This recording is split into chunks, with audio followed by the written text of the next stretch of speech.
Hello, welcome to this week's Monkey Nut Punch podcast with me, Gareth, your host, and Keith. What were you going to say there?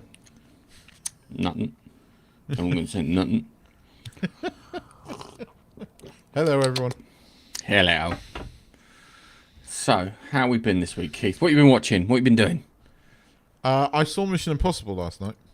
I was going to go and see that, but I haven't got around to it yet. It's long, but I enjoyed myself. You enjoyed It was leave your brain in the glass jar in the corner. But if you can do that, the action is awesome. The stunts are amazing. Knowing that he's actually doing that shit on the plane near the end is pretty incredible. Yeah, it was good. It was good. But as you've not seen it, we can't really talk about it until you have. Yes, so next week. Spoil it. So we'll save that for next good. week. Good. So that's what I've... that and, of course, Andor, which I'm sure we're going to get into. Oh, dude. Yeah, that was... that's, I think it's Disney's Picard Season 3 moment for Star Wars. That's what I think that is. So... I did watch the end of Doctor Who because they revealed who Mrs. Flood was. And Now, either who's you Mrs. or I called it. I can't remember. One of us said who it was. Is it the Rani? Yes. This is flood because it was flooding because it was rain. And rain is an anagram of Rani. Don't tell me they did that. They haven't got it. Well, guess what? Guess what, Gareth? What? She bi-generated. And you know, not what made this episode truly dreadful was, right? So you had the Interstellar Song Contest, right? And they had a gay couple that looked like a 21st century English gay couple, right? And it wasn't like just like normal gay. You had the neurotic one. You had the stereotype one. Yeah. You had the neurotic one and the kind of, you know, sane, manly one who was played by the dude that was in what do you call it? The Spy. My brain is just gone dead. The Spy Show. The Gary Oldman. That you and I love them. Well, Slow Horses. No, it was the black dude that got killed at the end of the last season. Okay. So he plays one of these gay guys, and then you got the neurotic one. I mean, just stereotype, right? But then they announced one of the contestants and blah blah blah from Planet blah blah blah. She, her. I was just like, Oh, it's going to be one of those episodes, is it? the Earth is dead, right? The Earth is gone completely, right? It's beyond, you know, and yet you have a British couple that look exactly like dressed in, you know, today's contemporary clothes. It was just daft. But then the Rani, so Mrs. Flood appears at the end, right? And she bi-generates into, it was the, you may recognise her, but she was in Bend It Like Beckham as the sister. But she's become quite famous in a few things. Okay. And she's playing the Rani. Had this been 15 years ago, casting her as the Rani, genius. Right? I mean, she can play the part quite well. Yeah. And it had Susan as in the original Susan, actress from the first Doctor Who, appearing as a Vision twice. So the Doctor's granddaughter is officially back. And now we've got 2 episodes, but I can't remember who it was. One of us that said she's probably the Rani. I think it's probably both of us who said that. Which is why, you know, reminding of the Rani of why, you know, the reason the Rani exists is so that the Doctor could have a female protagonist, right? This whole thing about, hang on a second. you know, The original idea behind the Rani was that the Doctor would have a protagonist, but she would be free from ego like the Master. So, I'm sorry, unlike the Master. So she would be more cold and calculating, yeah? But that was also when Time Lords couldn't change sex. That was, yeah. And the thing is, the actress who played the Rani, I can't remember her name now, the original Rani from the 80s, she turned around, she had more, she was on some, I don't know if she's on Dallas or something along those lines. and she said she had more fun hanging around in a quarry being a Doctor Who villain than she did in all the bloody US sets, and she'd do it. I think this was like 10 years ago. She'd be happy to pick up the role again as the Rani at her current age. I'm like, that's a good thing to hear. Even Doctor Who when it was at the lowest, but it's got lower. I mean, but there were moments where it was the briefing glimpses, like where he goes on a rampage. The Doctor goes on a rampage, and actually, directed the right way, Ncuti Gatwa probably does have the range to do it. It's just that he's being written by somebody who's just pampering, and now just has to have a gay couple and she, her pronouns and all that in every single episode. And it takes you out the episode. She, her. No one speaks like this. No one speaks like this. No normal person speaks like this. And I don't know. I mean, it wasn't great. Okay. All right. Let's move on to our first story. Say, hold up, wait a minute, something ain't. I love that dude. So yeah, he's a great dude. So Fallout has been renewed for seasons 2 and 3. The first season premiered on the 10th of April 2024 and became a fan favourite, blending gritty charm of the video game series with compelling storytelling. The series star Ella Purnell as Lucy, the Vault Dweller, is thrust into the harsh realities of the surface world, and Walter Goggins as the Ghoul, a bounty hunter with a mysterious past. The show show's success was evident, garnering over 65 million viewers for its first 16 days. And in the praises of its faithful adaptation and engaging narrative, it wasn't faithful adaptation, and you're now going to hit a problem when you get to New Vegas because you've wiped out the NCR, and they're key to New Vegas. Filming for season 2 wrapped in May of 2025 with a premiere set for December 2025. This upcoming season promises to delve deeper into the Fallout universe with hints towards a storyline set in the iconic New Vegas. Fans are buzzing with excitement, especially around the addition of Macaulay Culkin and with his undisclosed role. He's going to be the Yes Man or Benny. Yeah, the two characters that I think he could play is the Yes Man or Benny. Even before season 2 hits our screens, Amazon have shown immense confidence in the series by renewing Fallout for a 3rd season. The early renewal underscores the show's popularity and its strong fan base that is cultivated. So yes. So the first shown a trailer, so it is in Vegas. They've already shown the trailer. Vegas is all over the trailer. Yeah, well, it's on the tease. So yeah.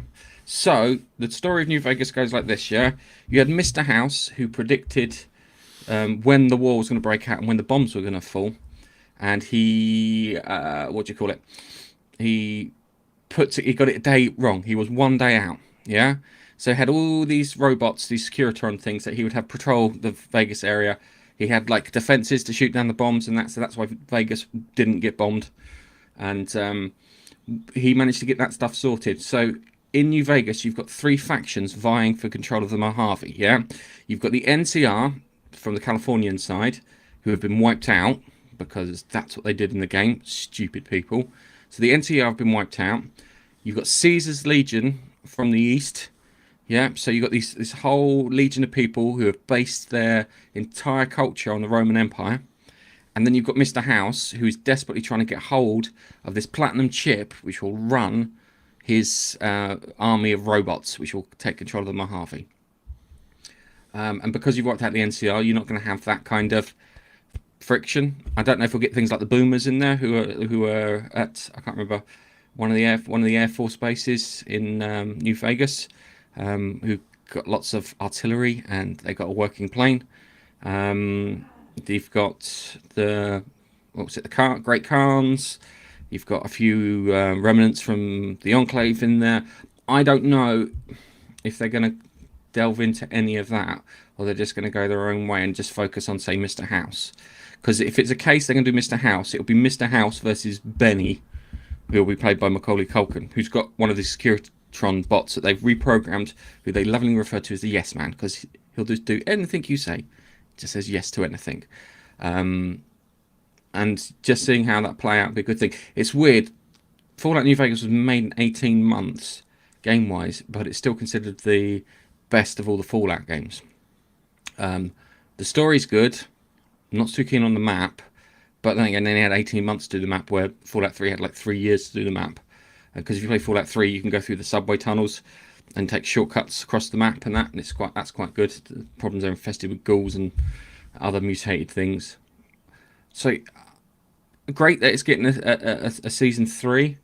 Like to know where it's kind of going with this, because when you introduce Mr. House, because Mr. House was played by Rennie Auberjonois, or his name, Odo from Deep Space Nine. Mm-hmm. He did the voice for it, and he was in a like a pod where he was suspended so he wouldn't die. And if you really want to fuck over Mr. House, you'd open up the pod, and then because you let all the bacteria and stuff in, which would then eventually kill him off, not immediately. But where he'd been hiding out all the way through it.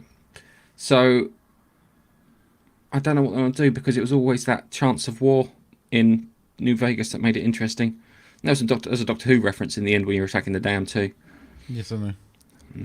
I like the fact that Doctor Who turns up in loads of things. He's in... did you see the TARDIS in... what's this face, that game we played recently? No, I haven't seen it in Atomic Fall yet. Yeah, it's there. It's there. I found it, and it disappears as you go up to it. It's pretty cool. They did that in the original Fallout. So you could go to a certain part, and you just fuck off just before you got a chance. But yeah, it's my wife liked this series. Lots of people I know like the series. You like the series? I thought it was. I find. Look, this is a personal thing, and I know it's not her fault, but I find the main female character, her eyes freak me out. Her eyes just freak me out. I'm sorry, but they're too big, and I just find it freaky. But other than that, yes, it was reasonably. It was okay. It wasn't like. I don't think it was the best thing on TV, but it wasn't bad. Whereas a lot of game adaptations have been really bad. This was never going to be as... I don't think you can expect it to be as faithful, because I think the story is a bit disjointed between the games, isn't it? It's a little disjointed between the games, but there are certain things that were inside the game. So there's a faction called the Enclave. Yeah, and the Enclave existed in... We got that in the second game and the third game referenced in New Vegas. I think they're referenced in Fallout 4 too. But that's the remnants of the government, yeah? So in Fallout 2, they were on an oil rig, and it was run by a guy called someone... No, it was run by someone and a guy called Frank Horrigan, who was a souped-up, 10-foot-high, steroided-out mutant. Then there's the Master, which they missed the opportunity for, because they haven't seen any super mutants. Yeah, so the super mutants were quite key. So there was the Master who was making these super mutants. The problem with the super mutants was that they were all infertile, so that didn't help anything there. There's a lot there to work with, but it was like certain things. You had the Enclave, you had the Master, you had the NCR, which are a big one. If you look at the front cover of New Vegas, you've got the NCR Ranger on the front of it, and that's probably why I'm so pissed off, because when you go to New Vegas, you're not going to have the NCR versus Caesar's Legion with Mr. House in the middle, trying to make sure he wins everything. It's I'll see what they do. Hopefully they'll do something right, but I'm still a bit miffed about certain things. Oh, fair enough. So yeah. I enjoyed it, but I don't know the story of the game. I did enjoy it. I thought it was okay. I thought it was all right. I think it's out later on in the year, isn't it? Towards Christmas. It's December. So it's coming out in December, which will be good. Always something for us to talk about. All right, let's move on to our next story. Oh, this one will be a good one. Women, know your limits. We've got some exciting news from the Buffyverse. A reboot of Buffy the Vampire Slayer is officially in the works at Hulu, and is bringing both familiar faces and fresh talent to the screen. 15-year-old actress Ryan Kira Armstrong has been cast as the new Slayer in the upcoming pilot.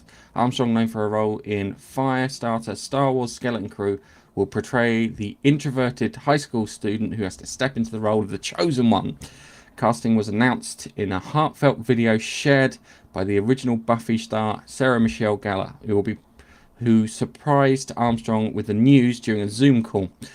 Gellar praised Armstrong's emotional intelligence and talent, stating, "From the moment I saw her at Ryan's audition, I knew she was the only girl that I wanted by my side."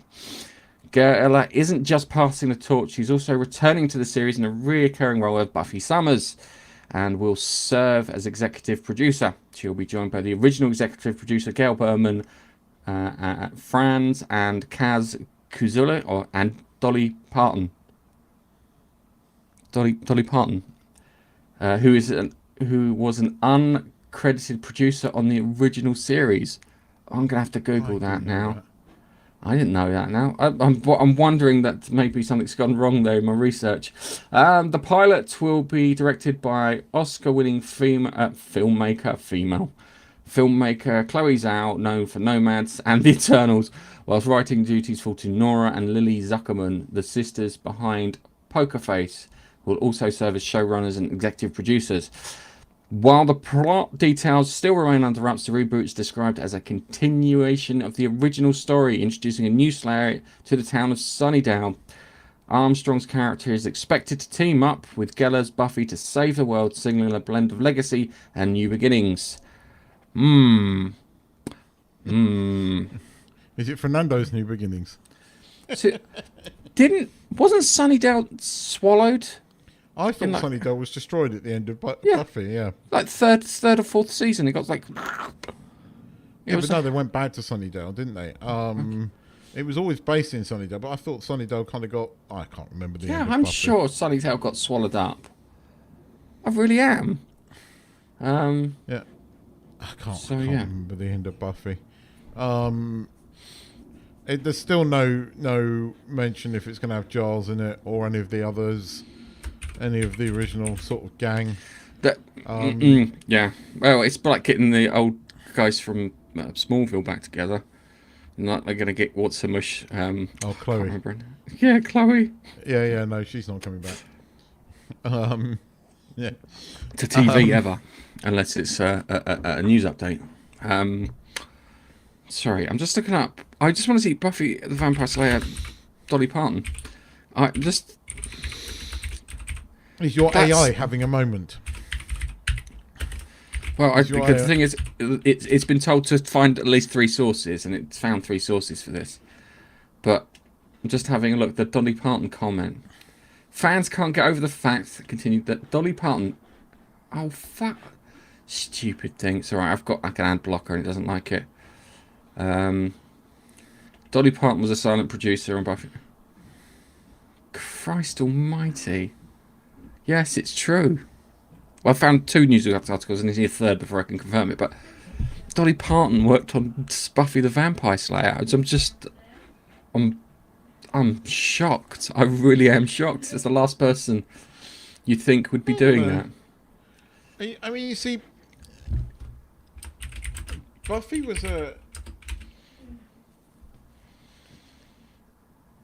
I'm worried about them bringing it back because now that politics has gone stupid, you see, Buffy came out when TV was kind of normal. We didn't have all this stupid, you know, sort of politics and writing where basically if you're a girl, you're immediately awesome no matter how you behave, and your behavior... If you're behaving badly, inevitably there's a man somewhere that's caused this behaviour. And single white male, I might point out, because we can't have black men doing that because that'd be racist. And I'm worried about Buffy coming out now because back then Buffy was cool. Buffy was cool. You know, you cheered along to her. I mean, it helped that I was a teenage boy and she was hot, but that wasn't the only reason. I thought she had just fat fingers. It was really off-putting. I kind of like Claudia as well. But Cordelia. Yeah, I like Cordelia. And Faith was pretty hot. But I don't know. I'm concerned. The actress that they've got playing the new Slayer, I really quite like the actress in Skeleton Crew. Skeleton Crew doesn't get enough love, in my opinion. We're going to talk about Star Wars later, and we're going to say, whilst I agree that Andor is the best Star Wars TV ever done, I think Skeleton Crew needs to get some love, because Skeleton Crew wasn't bad. Skeleton Crew was a kids show, but it was a damn good kids show. Nick Frost was great in it as the thing. It was Goonies in space, but it was great. And she was quite good in it. So if she's going to play the Slayer, yeah, okay, that I can get behind. But I don't know. I'm still concerned. I remain concerned. I just hope. Hopefully we'll get Giles in there at some point. You know, got to have some British representation. Yeah. So, just having a look, because I got some notes,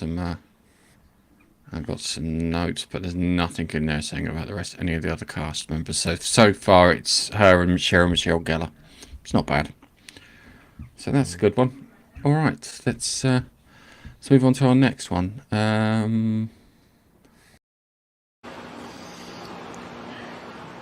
My name is Jeff. Nicolas Cage is set to don the fedora and trench coat as Spider-Noir is coming to a live-action series, premiering on MGM Plus in 2026. Set in an alternate 1930s New York City, Spider-Noir follows an aging private detective grappling with his past life as the city's sole superhero. Cage, who previously voiced the character in Spider-Man Into the Spider-Verse, brings depth to live-action adaptation. Recent set photos reveal that Cage is in a costume that stays true to the comic aesthetic, a black trench coat and fedora with aviator goggles exuding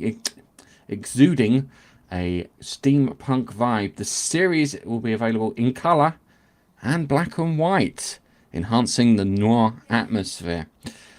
Joining Cage is Lamorne Morris, Brendan Gleeson, Lee Jun Lee, Abraham Pupaluli, Jack Houston, and the series is helmed by showrunner Urin Uzel and Steve Lightfoot, with director Harry Bradbeer, and produced by Sony Pictures Entertainment in collaboration with Lord Miller Productions, Pascal Pictures, Amazon MGM Studios.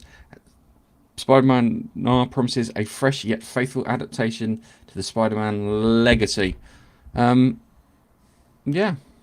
I'm kind of excited about this.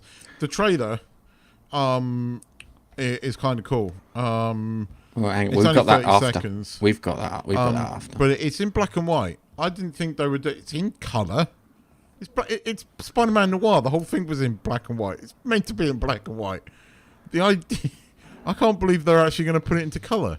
How's that going to work? Well, some people want to watch it in colour. No, it's Spider-Man Noir. That's the point of it. Right. This is legit, by the way. They for some reason Prime haven't released this, but yeah, check this out. I love it. Okay. Have you seen it out there? The city's a mess. The people could use a hero.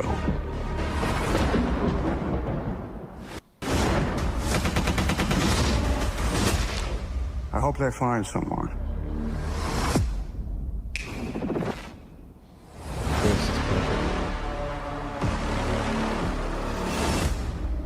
I'm really looking forward to this. I love the. I mean, it is what if Batman and Spider-Man had a love child, isn't it? With Dick Tracy. And with Dick Tracy, bit of an extra added. here, see, I'm going to get you, see, rolled in there. And I'm really looking forward to it because I liked Dick Tracy, and I love Spider-Man. I love the fact that Nick Cage is playing the character the same as he does in Into the Spider-Verse. And I loved the character in Into the Spider-Verse. As long as it keeps that sense of humor and that it doesn't take itself over seriously, that it leans into the genre, but in a good way, because the comic never took itself hugely seriously. It was like it still had that element of Spider-Man humor, but it was almost like they were taking the piss, but with love, if that makes sense. Yeah. And like that trailer kind of gave me the essence that that's the way it's going. But I can't believe that they've done a Spider-Noir series. I'm kind of looking forward to it. I hope it's as good as it is, but they've cast Nick Cage, so it's gonna be what it is. Yeah, it will be. I'm sure it'll be good. Shall we go on to the comments? Yeah. Let me just. I need to. Oh, I've got to get the right button. I need our special music that we use for the comments, which I can't find. Ladies and gentlemen, David, age 3, has drawn. Oh yeah, no. I can't find it. Oh, that's so annoying. I cannot find it. Have you deleted our music, Gareth? Hold on. No. I keep it in my assets folder, and I can't find it in my assets folder. Oh, hang on, is that it? There it is. That's time for. Now I know that I can see a ton of Twitch comments that aren't coming through. So yes. So let's start with. Chuck was in here first, so Chuck gets the gold medal. Yes, you ducked out when we did your shout out last week, which I found quite funny. But yes. And then, he's doing some travel stuff. So, say hi, Laurie. Hi, Laurie. My Eurovision score for the Doctor is... No, you got it wrong. It is nil point. Nil point. Yeah, I was going to say that. Eurovision is famous because you get the scorings and they have to read the scores out. And funny enough, Newty Gatwa was going to do it for England and pulled out, apparently. Oh. But there is always famous, and Great Britain and the United Kingdom, nil point. That's Mrs. Hello. Hello, Tanner. There's Echo. There's Angel, and he is in the Twitch comments spamming with tons of emojis and stuff. Yeah. Just if you could see it here on the side, it's just they've got ghosts and little Charmanders and things. So yeah, I'm quite glad I can manage it here, but I'll figure out what's gone wrong there. Let's everyone saying hello to each other. We've got really good weather. I had really good weather yesterday. Had a barbecue. Yeah. It is full on wet season here. It has not stopped raining for days. We had proper rain yesterday when I went to the cinema. It was like the heat was because the rain had just stopped. So you were getting all the steam and evaporation coming off the road. So it was really weird last night when I came out to the cinema as well. And they turned all the damn lights off in the car park. Because it's such a long film, it finished after midnight. So they turned all the lights out. The lights must be on a timer or something. And all the lights went out in the cinema. So it was weird coming out of that. But yes. Yes. So Laurie said she had some yard work to do yesterday. Which, if you're here, it would have been a good day to do it. And yes, Dolly Parton was a silent producer on Buffy the Vampire. Confirmed. Which is mad. And there's Nigel. Hi, Nigel. Didn't turn up yesterday, did you, Nigel? But I suppose it was your son's birthday, so you've got an excuse there. Also, you stole my check-in. I'm not happy with that. So yes, what else we got here? There's people chatting back and forth. I guess. Knight said, "I watched Skeleton Crew. I really didn't mind it." So yes, and then it's like 2026 is too far away. Not that far away. We need No, it's not halfway that through far. the year. Trust Believe me. it or not. Your time goes a lot quicker, and it's like Chuck agrees with us. Blink, and it will be here. And more importantly, don't rush it.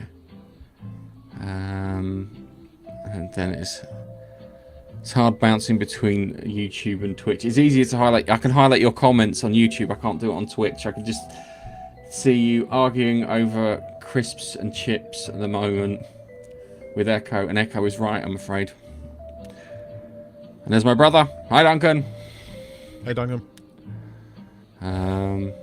And oh, Ryan's there too. Oh, say hello to Ryan too. I had beer yesterday, quite a bit of it. It was nice. So yes. Anyway, I think Duncan's saying hello to everyone. I don't think we were drinking for alcohol for a while. Yeah. We had lovely weather yesterday. I really enjoyed it. And then it's like night. I didn't realise it was your check-in. Yeah. Crisps. It's crisps. Alright. And that's it's crisps. Chips. Chips are what you eat with fish. They're big and fat. Yeah. I know they're not French fries. They're chips. French fries are small, thin, little things. Chips are big, chunky mothers. Ah, right. So, hang on a second. I'm just looking at the Twitch chat, and it goes, Americans invented them. That's why we get to call them chips. We invented chips before your country existed. We got there first. Sorry. I beg to differ. I beg to differ. We were there before your country didn't. No one even thought about going that far that way. Should we go that way? Nah, let's go this way instead. Yeah. Whilst we're on the subject, biscuits are something that you dunk in your tea. Cookies are the things that have chocolate chips in and crumbly in that. But biscuits, what you dunk in your tea. Honestly, Cookies too close teach to you English. being German sounding for my liking. All right. I'm only joking. We love winding our American people up. Right. So, Superman, the official trailer's out. So, let's see what it's like. Are you being serious right now? Yeah, You'd let me interview you as Superman. sure.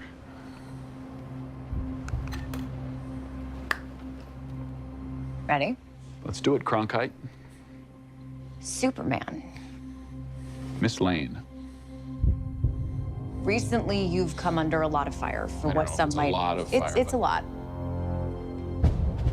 Right. They changed something here, Keith. In the original trailer, it hits and he winces. Yeah, and his head rocks, but they removed the head rock and the wince, and I think that's a good thing. Just because I'm a boring pedant. Today, the Secretary of Defense said he was going to look into your actions. That's funny? My actions? I stopped a war. Maybe. Not maybe. I did. In effect, you illegally entered a country. This is how you're gonna be? I'm not the one being interviewed, Superman. Did you consult with the president? No. You seemingly acting as a representative of I the wasn't United States representing will cause anybody more except for me. problems around the world. More. And doing good. I would question myself in the same situation and consider the consequences. People were going to die.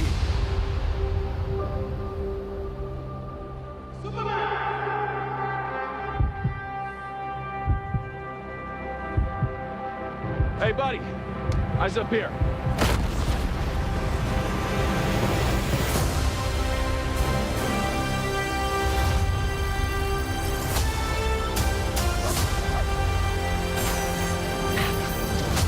Your choices, your actions. That's what makes you who you are.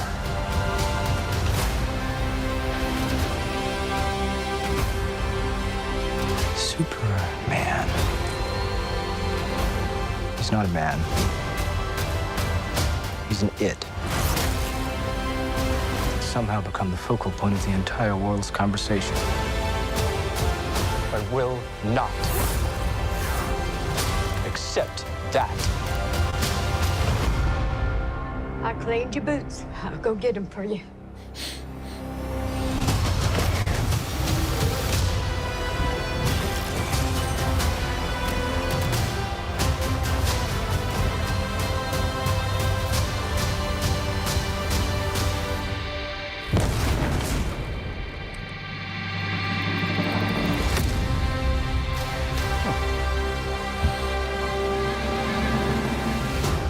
You have a dog?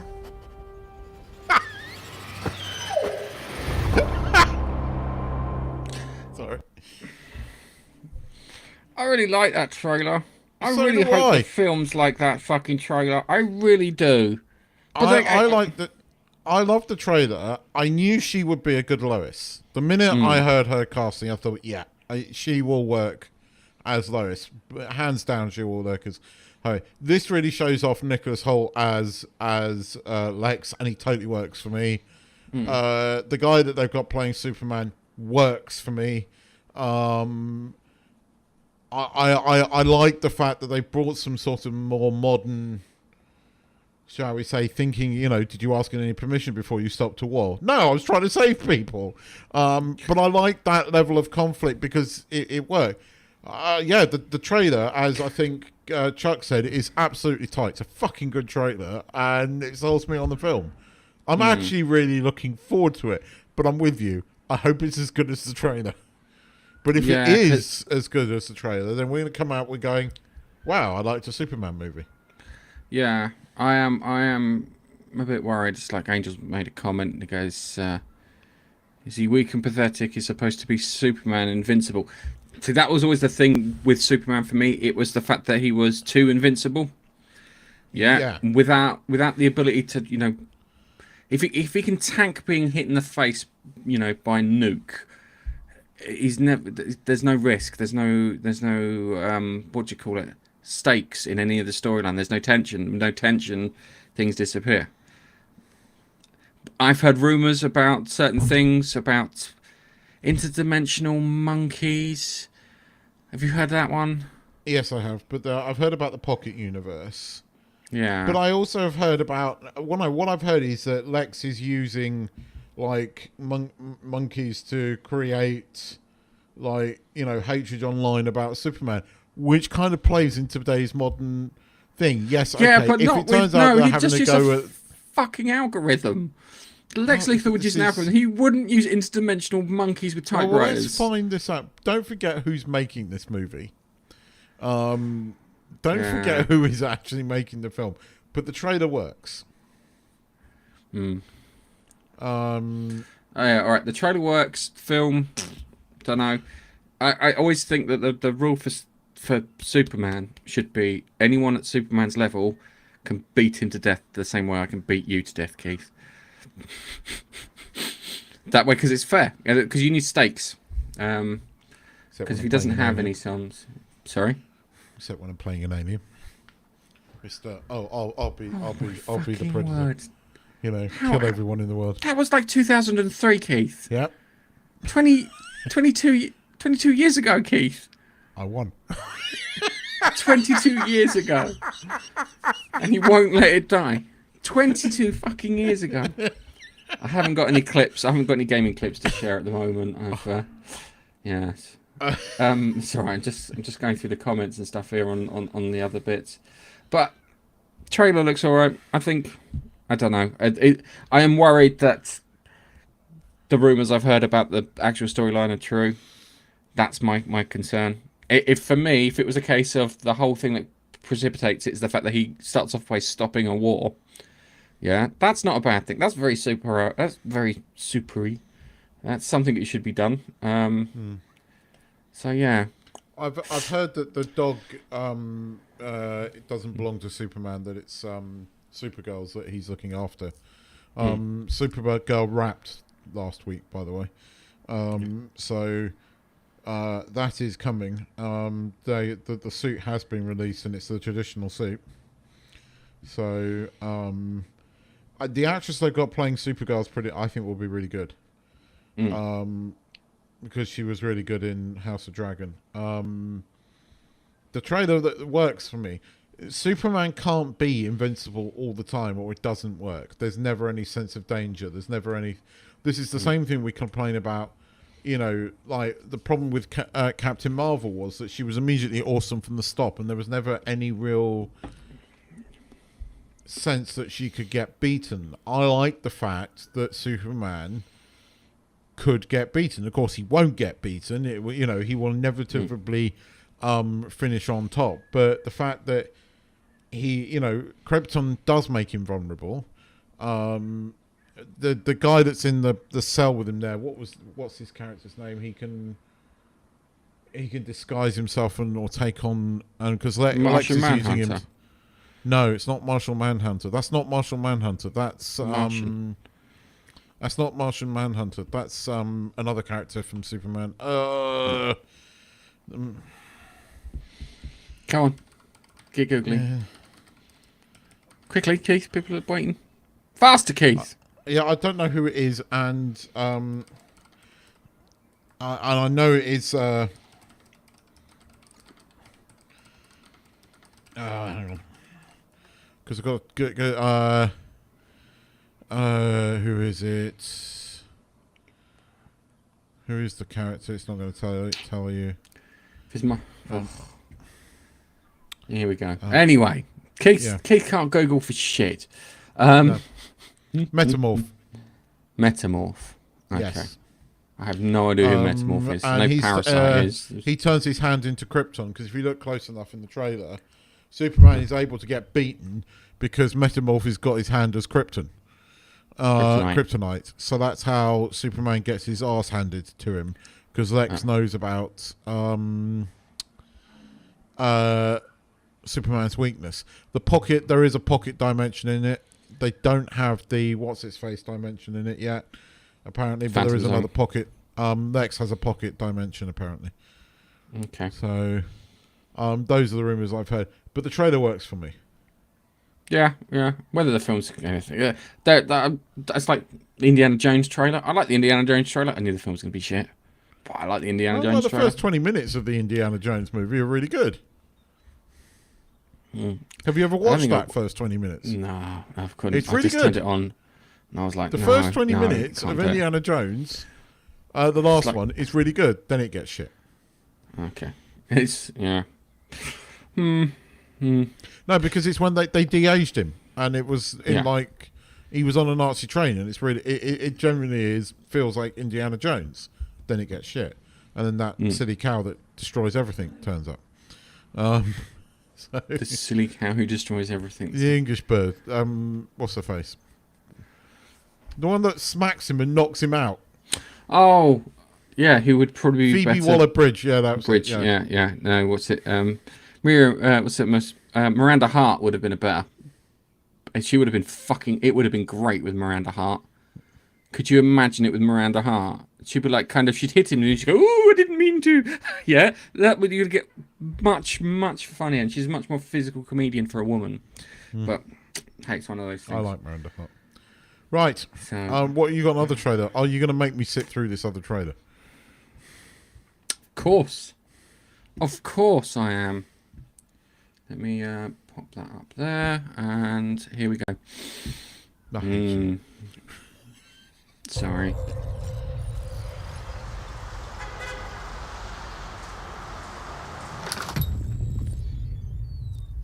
Hello?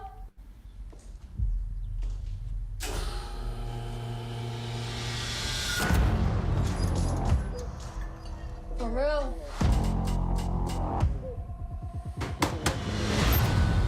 Welcome, Riri. In less than 3 minutes, the air in this elevator will no longer be breathable. Oh, what is this? Your interview. You'll suffocate, die unless you break into the device on the floor, where you'll find a gas mask. Good luck. Screw this.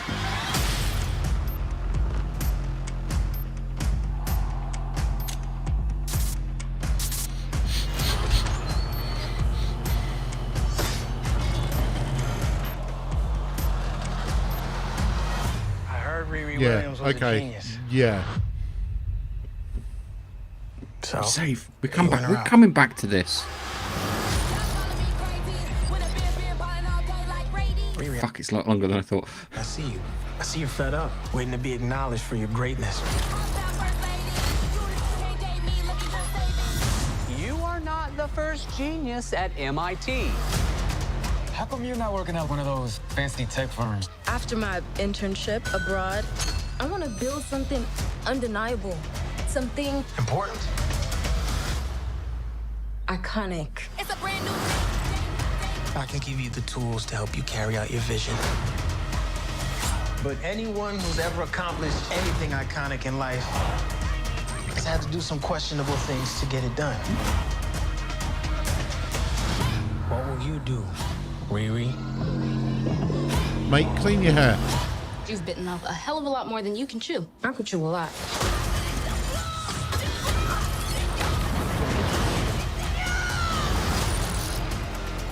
You know nothing about this man. You're gonna end up dead or in jail. This is so much bigger than that.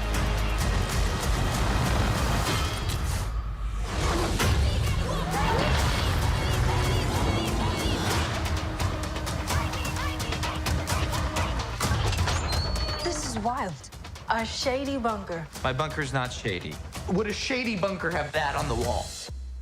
It's literally above a crate of self-guided missiles. I'm returning those. All right.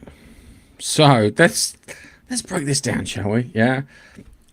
Firstly, the wee I'm gonna call it the wee Williams character in the comic books wasn't very popular. Was it 6 Oh, that's Captain Marvel with the 6 cancelled. I think she was 3 cancelled runs where they never finished off the run because no one was bothering. They'd buy the first lot and then disappear. So super genius, yeah. You can do this story. You can make this story work, but there's a way to make it work, yeah? It's one, you could have it so she's a fucking Tony Stark mega fan, yeah? And she looked at him and went, I can build these things. I want to do these things, yeah? And then she gets to a point where she can't go any further because she hasn't got the money. And then she turns around and goes, we should start robbing bad guys, yeah? To start getting the money. And then at the same time too, she builds a suit, and then Stark Industry comes in and goes, oh, copyright infringement. Yeah, something along those lines. You could do that, but they haven't done that. And it's it's gonna this is going to be Echo, but worse. I don't think this would be as bad as Echo. I think it's going to be slightly better. 3 years ago, wasn't it? Yeah. This was meant to come out like 2 years ago. Mm. But yeah, and it's been delayed and been I don't know why Disney I do not know why they are releasing this. I mean, what do they think? People are going to log... Do they genuinely think people are going to... No one's interested. She was an obnoxious cow in Wakanda forever. I mean, she was not likable. Yeah, I'd just like to point out, when engineers strip wires, they don't tend to put it in their mouth. You see, the thing is... I know this is not politically correct to say. Tony, Robert Downey Jr. is a bit of an arsehole in the first one, But the thing is, we kind of think that's funny as men, and women like it. Because women love arseholes. And it's true. Yeah. No, well, it's supposed to be a redemption arc, isn't it? Yeah, and that's the point. But you don't get away with that, unfortunately, with a woman. And I know that's wrong to say, but it's the truth. No. You know why you don't get away with it? It's because when they do it now, they write these stories, yeah? There is no redemption. They just that's it. And that's the problem. Yeah, you go, Tony Stark, he's a womanizing asshole, yeah? And he then learns that, hey, the weapons that have been selling have been used against me. Yeah? So it's weird here, because I really want to think that this here, she's not hammering vibranium. Because if she's hammering vibranium, I'm gonna fucking laugh really hard, because you can't do copper that. To me. I know, but part of me is like, because it looks like a flashback, because it's all blurry. Yeah. But it's I don't know. This dude needs to wash his hair. Yeah, but it's. You see, he doesn't work as a bad guy for me. I don't know. They've sat on it, so it's bad. Yeah, they thought Daredevil was good. So if they sat on this, they thought this is bad. As I said, you can make this character work. You really can make this character work. Yeah, you can sit there and you can have them. What do you call it? As I said, be a Tony Stark super fan. Yeah, learned all the stuff. Yeah, figured out maybe fixed a few little things along the way. Yeah, but emulated how Tony Stark did all his engineering stuff. Yeah, finds out they've not got the money, then finds out they're in trouble with Tony Stark's organisation, which doesn't help because all of a sudden that takes the shine off Tony Stark a bit. Yeah, and then maybe it can work, but no, they're not going to do that. No, because she has to be immediately awesome. Yeah, and there is no redemption because you can't. There's nothing to redeem, right? You know. Yeah, it's the same old shit. And you know, the trailer doesn't do anything. The trailer does not get me excited. This is the problem with these Disney Plus shows. They've got to stop doing them. I mean, it was Iger's idea to use all this to sell Disney Plus, to get in on the streaming game. And to this day, I don't think it was a very good idea. I think if they'd stuck with just Hulu, right, and making shows like Paradise and things like that. But that being said, we wouldn't have got potentially what we're about to talk about, and then I would have been very sad. Yeah. Shall we go straight to Andor? Dude. It not only did it utterly stick the landing, I've rewatched it and realised that you've got to watch both seasons together and then go straight in and watch Rogue One. And when you do that, there's all this stuff in Rogue One and you just go, fuck me. I mean, the only problem I have with it all is the recasting of Alderaan. Jimmy Smits. Jimmy Smits would have been... But it topped it, yeah? Yeah, because I think there would have been... If Jimmy Smits had that conversation in Andor, it would have been completely different. I like the actor, and I've seen the actor in it, but he's not Jimmy Smits, and I think that character was built for Jimmy Smits, and it annoys me because in Rogue One they literally fucking created CGI characters to keep it original, right? And I mean, they bring back all the cast from Rogue One in those final episodes. I mean, down to the fucking, you know, all the same people, de-age them, and yet they recast the guy that played Jimmy Smith. That's my only real criticism of it. Because other than that, the detail, I have to admit, like, I found, like, the camp guy, right, in this series so nauseating, right, especially when he gets power. So nauseating. So when KCO fucking literally that was good. Steel, I was like, fucking yes. That was good. So let's just do the first episode's really, really clear. It just sets out. You've got Lutheran, and he finally gets caught by Deirdre, and she confronts him, and she does the whole thing. Goes, I've got an antique. And part of me is like, I'm like trying to wait for the angle to see the guards all outside. The other thing to note too is that everyone appears to be more stormtrooperish. So the setting that they've done all the way through is, you know, it was getting bad when stormtroopers turned up. Yeah. Yes. So you knew everything was getting more serious, but all of a sudden, the guys who are like regular people are looking stormtrooper-esque. I agree with you, but I love that you talk about when Dedra confronts Lutheran. I love the bit. I mean, it's just brilliant writing where she goes, you know, are there any fakes? And he goes, well, yeah, there are 2 subjects in here that are questionable subjects. I thought, oh, that's clever. That was good. That's clever. And And that whole back and forth between them until she unveils, and you know he knows. And I genuinely brilliantly acted and brilliantly executed. And then, and I have to be, even though I was surprised he cut himself there, but then we got all these flashbacks, and Naboo. I mean, that was blatantly Naboo. Right. So, what's the character's name? Is it Leia? Claire? Claire. Yeah, Claire. Yeah. You had her, and it was great because people were complaining about her being like this boss bitch all the way through. So she has a go at Luthen for giving up. She has a go at Andor for giving up. And when chips come down to it and everything happens, guess what she fucking does? She wants to give up. Yeah, and it's great because that works. Don't give up. Don't give up. Boom. No, you're giving up. You shouldn't be giving up. You told me not to fucking give up. You don't give up. We're going to fucking Yavin. Yeah? And you get to see her, and you see her as a kid where she comes across Leia, who is rail or backwards, ironically. You get to see her meet him for the first time, where he's, I think he's some kind of Imperial soldier that has been asked to kill civilians, and he's just, I think it's called Make It Stop, name of the episode. And they find it, and then she's like kind of she's really like bossy with him.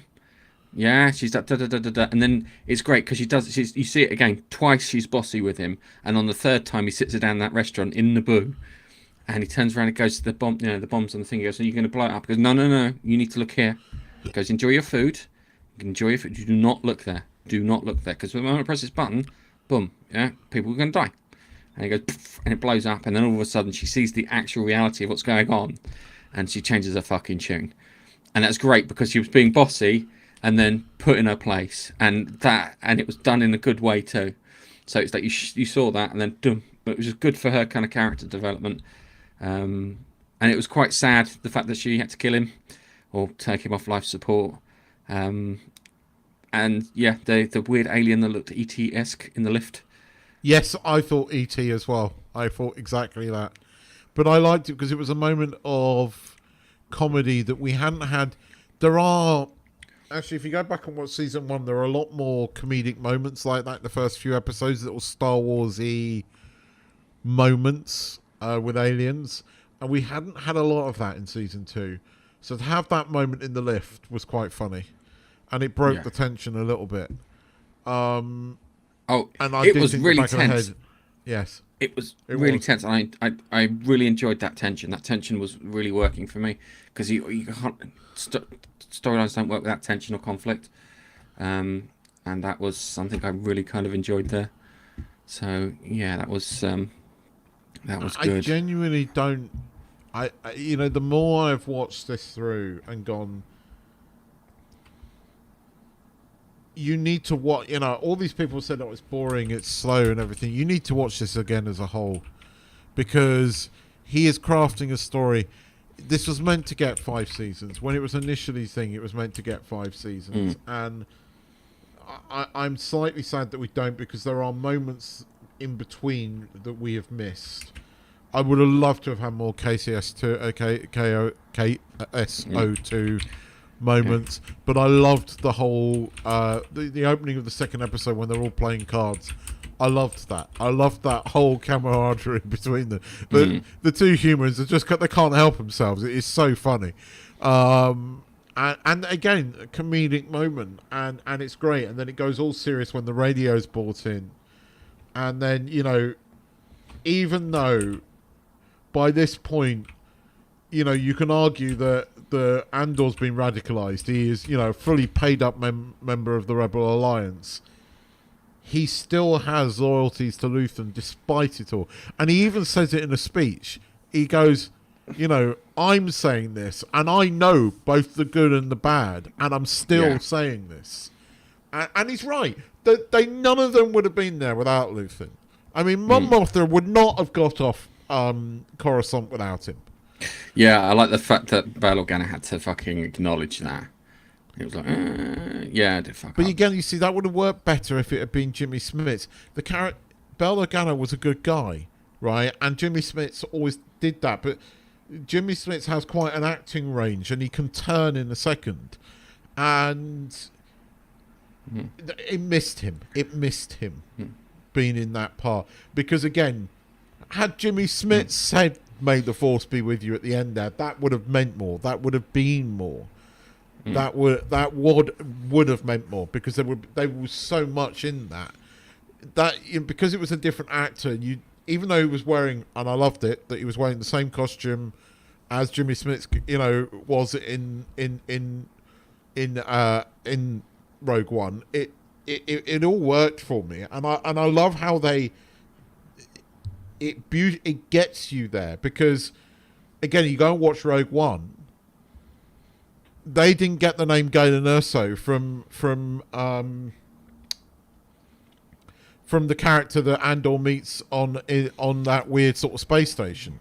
Yeah. He just knows. That's when they find out that it's a planet killer. They knew before that there was a weapon, and again, you see that, and it's just so beautifully written, so beautifully executed. There is so much level of detail in there. The look when Andor is walking through the base to go off to that mission.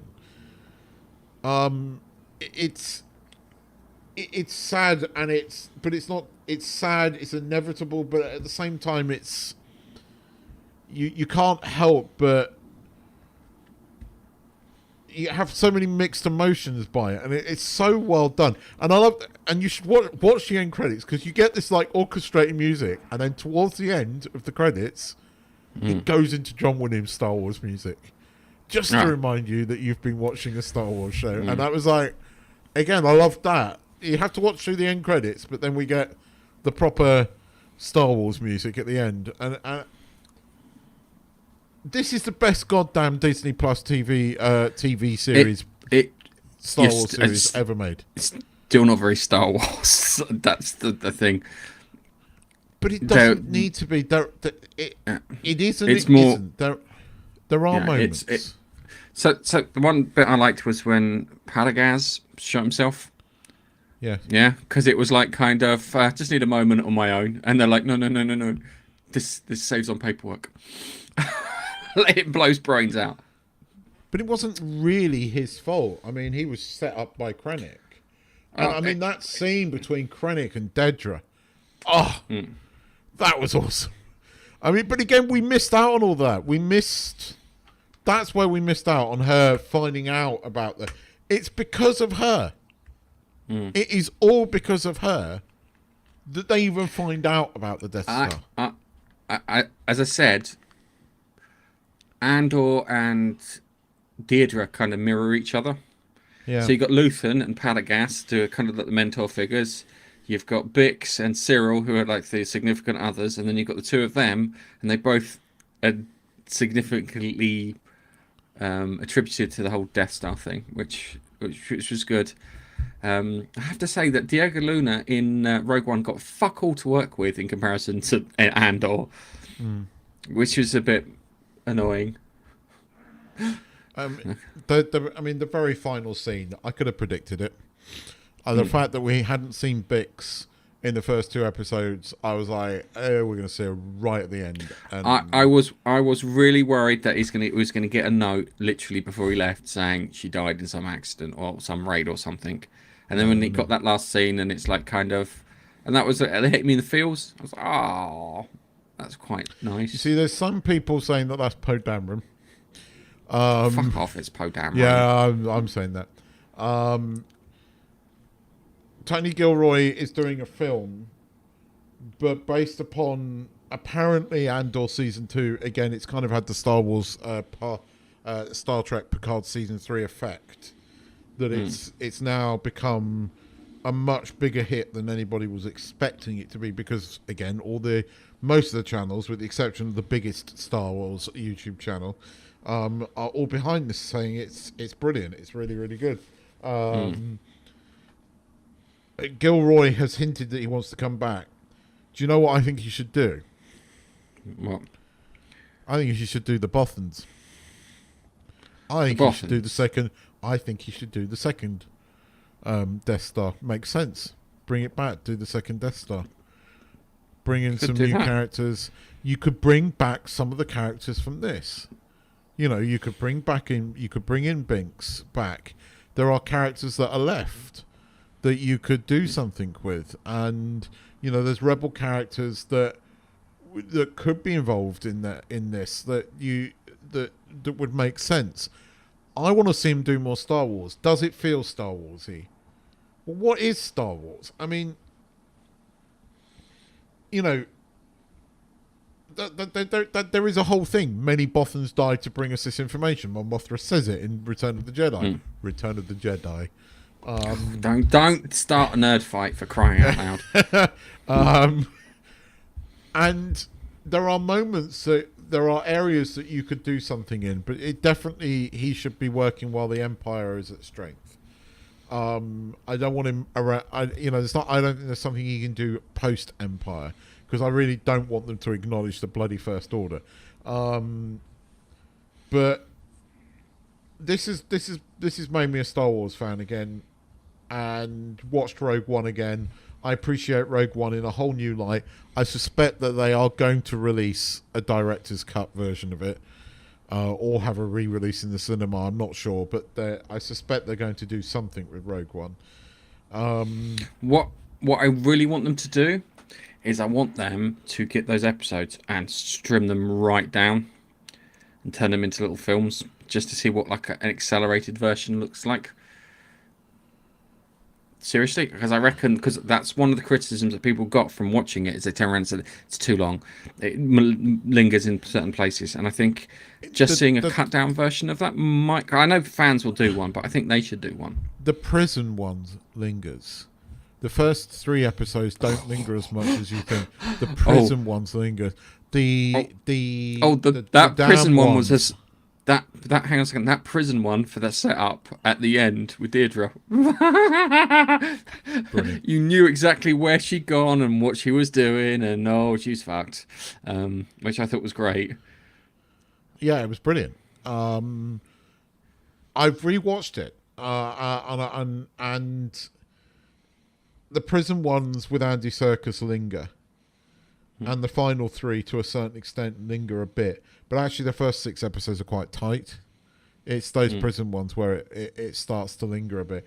The Damn episodes are actually genuinely really fucking good, and I love the fact that before What's His Face kills himself, he is listening to the manifesto of the dude at the Dam. Loved that little. I loved that. That callback, yeah. And so again, it makes you appreciate the Damn episode so much more. And I mean, again, oh god, watching those fucking TIE fighters going through the mountains, it's just awesome. They did one thing. They made the Empire seem dangerous and competent. Because we always made the joke that stormtroopers can't hit fucking shit, and in this, it's like no, they can hit shit. They just chose not to in Star Wars. I mean, you say it doesn't feel like Star Wars.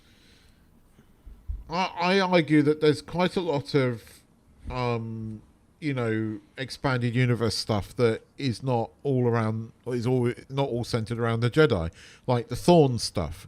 Doesn't feel very Star Warsy. It's very, well, it's not the stuff around the guy that wrote the book, the prequel to Catalyst about Jyn Erso, wrote a book about Moff Tarkin. Again, that doesn't feel very Star Warsy in terms of it doesn't center around the Jedi.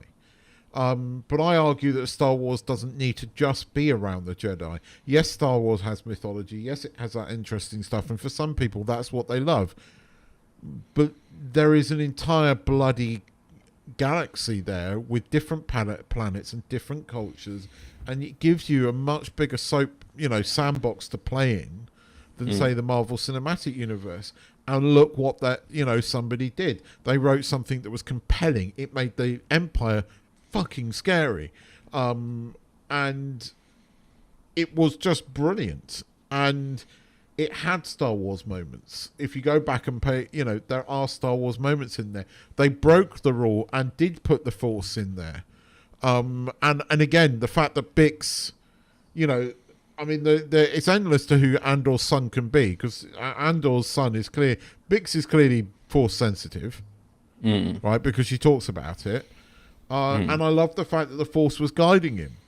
And again, you go watch Rogue One again. You watch the Guardians of the Wheels, and watch that again. You go, oh, and it makes you look at Rogue One in a whole new light. And honestly, Andor season 1, 2, and Rogue One as its fitting ending is brilliant. Is it tragic? Yes, but it leads to something better. And then go and watch it. It leads into New Hope, and you get a much better thing. And I think they need to do that for the Boffins. Then you'll get that more appreciation.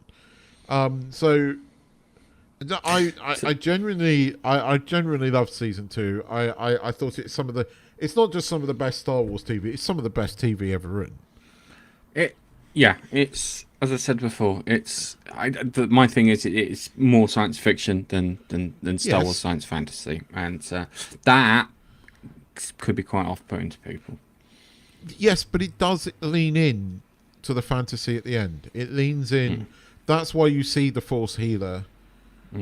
And actually, all along, it's the Force that's guiding him. He is a messenger. He is a messenger and it is him that, through his and Jyn Erso's, he has to believe in her. And he does, because he was ordered to kill her. And he was ordered to kill the father. And he doesn't.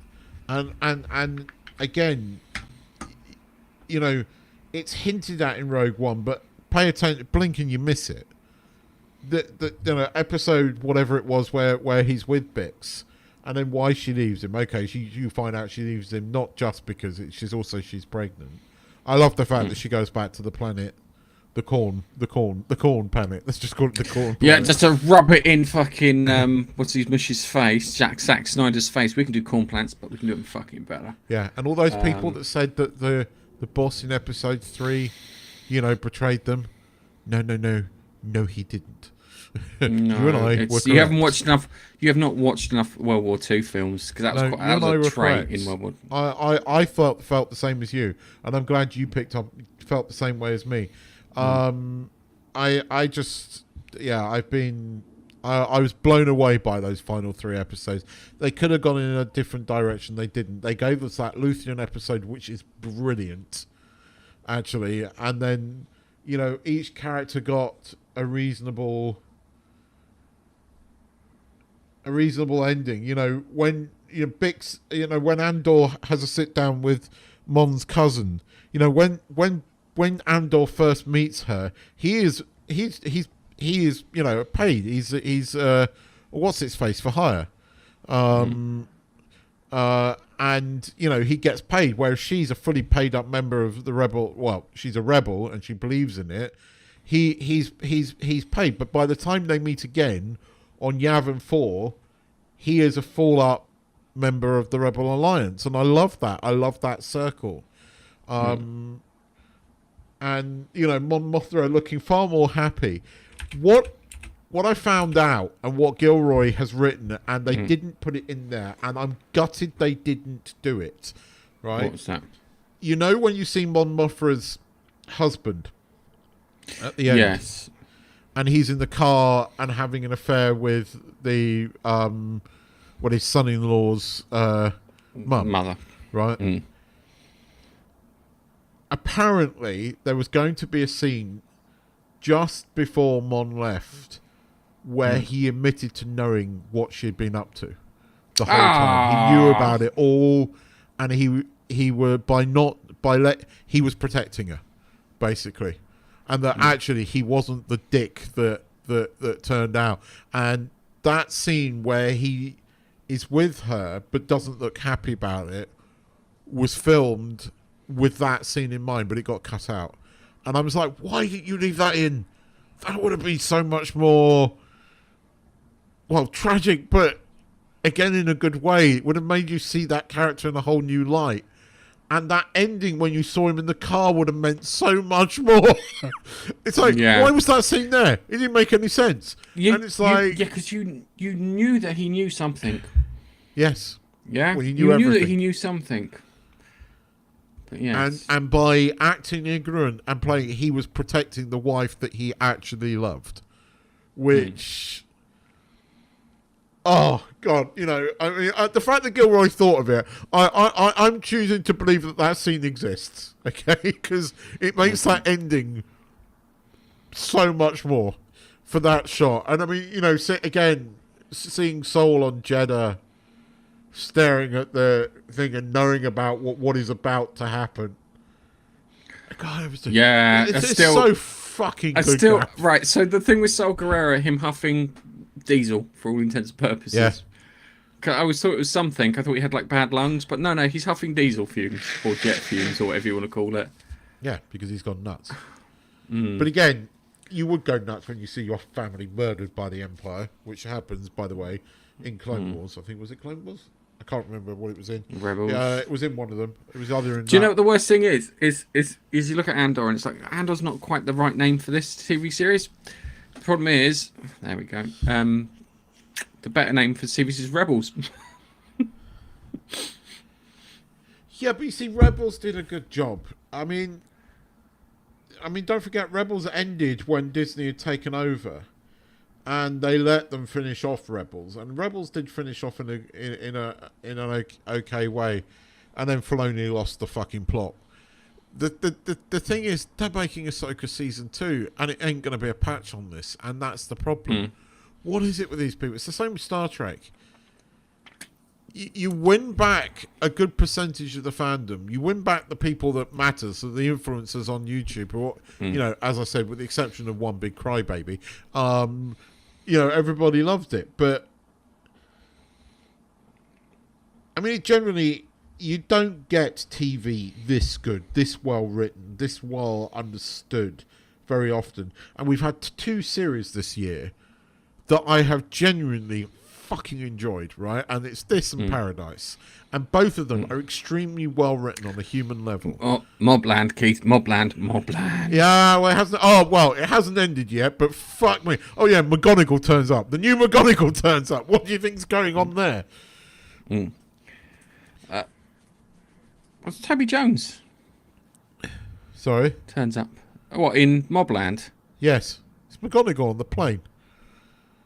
Oh, okay. Sorry, I thought you took, because Toby Jones was much more significant a character as the crop copper. In what? I haven't seen. Mobland. Is there a new episode? Oh, you haven't seen the latest one? When's the latest one? Okay. Today. Today. Yeah, I haven't seen today's. Toby Jones is in it. Okay. Yeah. Well, thank you for that. But. Oh God, Helen Mirren is a bitch. Oh, no, and I really didn't think they were going to kill, and they fucking did. Bloody hell! Sorry, we're talking about Mobland, people. Sorry, we jump. Yeah, I'm enjoying Mobland. It's good Mobland. Don't get me wrong. I wouldn't say it's on a level with Paradise and everything. I think but it's gratuitous violence TV. No. I would say I'd definitely say it's on a level with Paradise and Andor. All right. Definitely. We'll see if it sticks the landing. Yeah, all right. That's the landing that counts. Shall we talk about Star Trek Chain of Command? What, there are 4 lights? 1984 is calling, and it's wanting its major plot point back, please.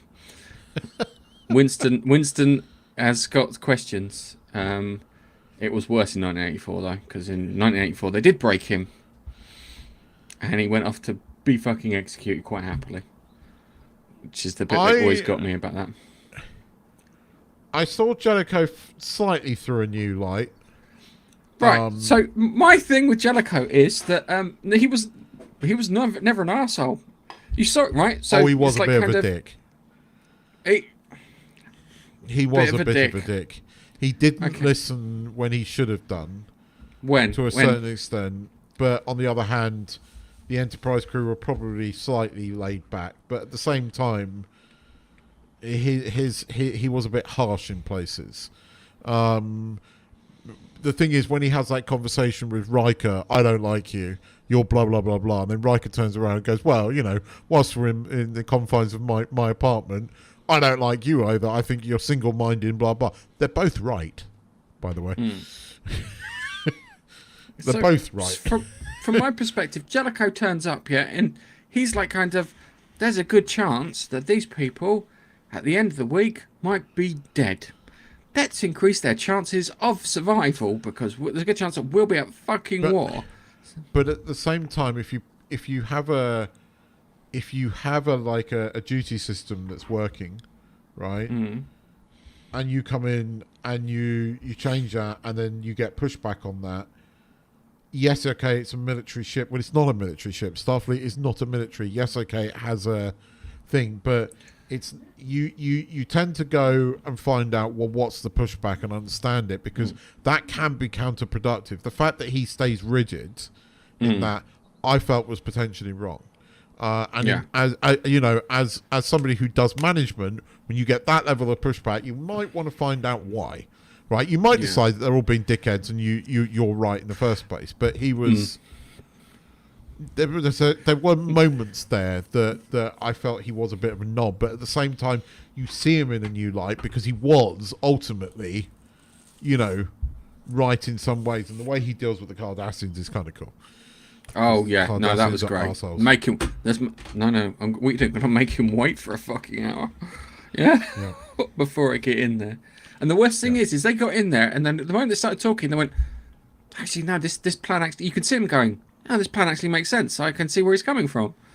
But yeah. I've forgotten that it was David Warner as the bloody interrogator. We talked about him last week. Yes, we did. I've forgotten that he was he was in this episode as the interrogator. He's under a shitload of makeup in this one, though. Oh, yeah. Hang on. Hello, Dave! Right, done. All right. You had to. Yeah, all right. You have to. It's the law. Actually, this is the first time that Next Generation kind of went a bit dark. Like, it went down that sort of route. I think because Deep Space Nine had been doing it, and they realised that they could do that with Star Trek, they went down this route with Picard, and I think it worked. I mean, I like the ending. I like the fact that Picard turns around and goes, you know what? What's not in my notes, what I didn't admit, is that I would have told him there were 6 lights if he'd wanted me to. He had got me there, and I liked that. I liked that there was a vulnerability there, and he admits that to Troy. And the only thing that I will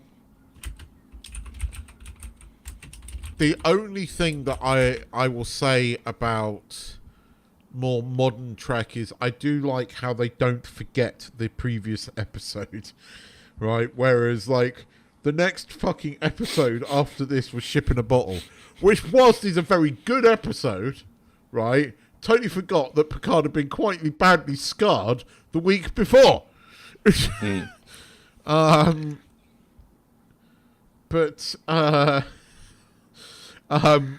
Shamelessly plugging himself. I thought this was better than this was better than Time's Arrow. I kind of enjoyed this. This is the weird thing. I don't think the 2-parters in Next Generation are a fucking shade on the stuff that come from Voyager or Deep Space Nine. No. Their 2-parters are fucking brilliant in comparison now I think about it. Yes, but that's what we're doing next. We'll do DS9 next. I know we're doing DS9. But I actually generally thought this one was quite good. I enjoyed this one. But yeah, I think when we're done with this particular journey, I think you're going to be right. Yeah. I do think so, because I think Deep Space Nine's 2-parters are going to be the best ones, then Voyager, then TNG. I think the standout for TNG is Best of Both Worlds. Yeah, where Deep Space Nine's got some fucking bangers. Yeah, and Voyager, Year of Hell for Voyager. I'm really looking forward to watching that again. Yep. That was. I think that's probably my favourite one. And then you got Scorpions too, which is their version of Best of Both Worlds. So yeah, it's good. So all right. So before we disappear, because Dave is on. Hang on a second. I need to move over here because it doesn't work out right. I plugged Chuck and Laurie last week, and I tried to see if Angel had a thing there. So I'm going to plug Dave on Amazon because he's got a book out that he wrote last year in October, which I'll be honest with you, I haven't read. I need to pick it up. But yeah, you can get The Legend of the Black Mamba by David Pratt. And yeah, he's an author on there. It's got a couple of reviews. And see, you would have got higher if you'd let me do the proofreading for you, Dave, because I would have also done the plot and character check too. Joking. But yeah, so Dave's book is out on Amazon. You can get the Kindle edition free if you've got Amazon Prime or Kindle, whatever it is for that, which is good. So you can read that, and you can buy the paperback for $6.99. There you go, Dave. So I'll plug to you this week. I'm trying to figure out what I'm going to plug next week. On that note, I think it's time we say goodbye, Keith. Yeah, we should put a bow on this and say goodnight. Well, it's good night from me. And it's good night from me. We will catch you next week. Thank you very much. You were going to do it. Press the button, Gareth. Press the button.